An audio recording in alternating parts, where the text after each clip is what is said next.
ببین اصلا مهم نیست که چند سال باردار نشدی، چون این دمنوشی که یادت میدم حتما حاملت میکنه. یه دمنوش کاملا طبیعی و مؤثر برای کاهش التهاب رحم و فعالسازی تخمک گذاری هستش.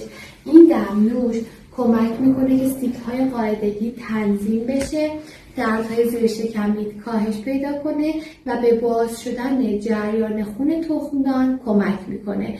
ترکیب بابونه، رازیانه و دارچین، یه دمنوش کاملا طلایی که خواصی که بهت گفتم رو داره. حالا چرا از اینها استفاده میکنیم؟ چون بابونه خاصیت ضد التهابی داره، دارچین به گرم و فعال شدن تخمدان کمک میکنه و همینطور رازیانه هورمون‌های زنانه رو تنظیم میکنه. برای نحوه مصرفش هم هر روز بین ساعت 6 الی 7 صبح بعد از بیدار شدن یه لیوان از این دمنوش طلایی میل کن، چون آرامش اعصاب میده، التهاب رحم و تخمدان رو کاهش میده و عملکرد تخمدانت رو بهتر میکنه.